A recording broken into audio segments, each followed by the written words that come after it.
and exclaiming, "Hannah!" as if he hadn't seen her for months, when it had probably only been a few hours. So Alice had no choice but to bid her plans for the evening goodbye and steel herself to greet Hannah Holmes, her father's new girlfriend.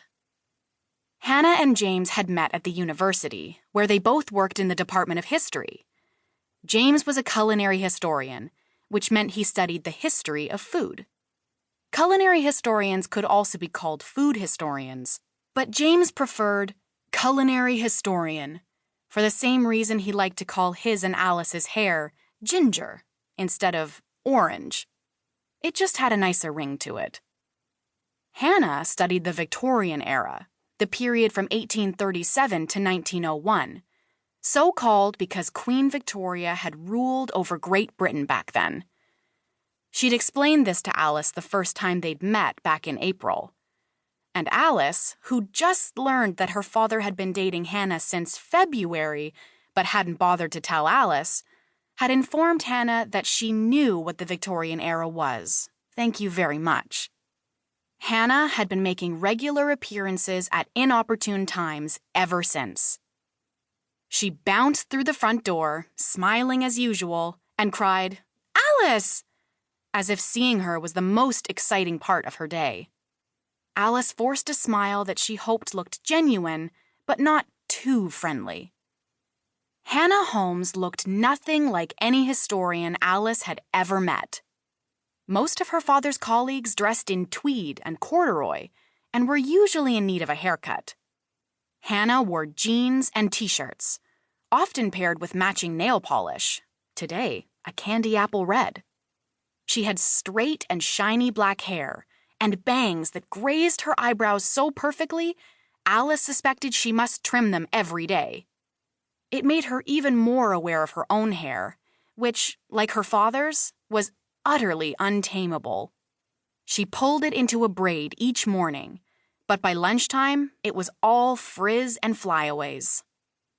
"Hannah's pretty cool," Alice's friend Matt Diaz had recently observed. They'd been sitting on Matt's front step across the street, watching Hannah park her sporty black car outside the Fleck's townhouse. Alice had frowned. "How do you know?" He shrugged. "Cammy said so. She said Hannah's about as cool as an adult can be." Matt's 15-year-old sister Cammy was an authority on such things, so Alice couldn't very well argue. But it didn't change her opinion of her father's new girlfriend. Hannah Holmes was unnecessary. Alice and James had been perfectly happy without her. Still, she thanked Hannah for the phone. That was only polite. "You're very welcome." Hannah gave her a toothy smile. "And I have something else for you." She dug into her tote bag and pulled out a box the color of pistachio ice cream. The name La Durée was printed on the top in gold script. Alice lifted the lid, uncovering a row of dainty sandwich cookies, each a different color of the rainbow. "Macaron!" she gasped, forgetting to hide her excitement. She and her father had once spent a weekend trying to perfect the confections, which were as tricky to make as they were delicious.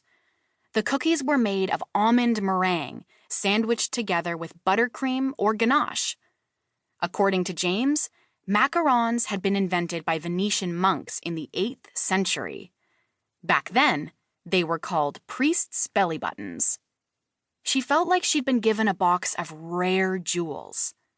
"Thank you," she said again, wishing Hannah weren't quite so good with gifts. "We'll have them for dessert," James proclaimed.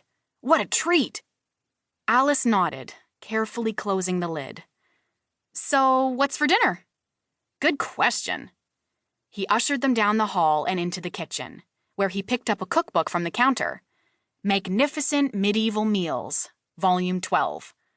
"I saw a recipe for mutton stew that looked interesting." "Hannah's vegetarian," Alice reminded him. "Yes, of course." He slammed the book shut. "I knew that." "How about pizza?" she suggested. "Excellent idea," he cried. "I have a recipe somewhere for the very first pizza ever made."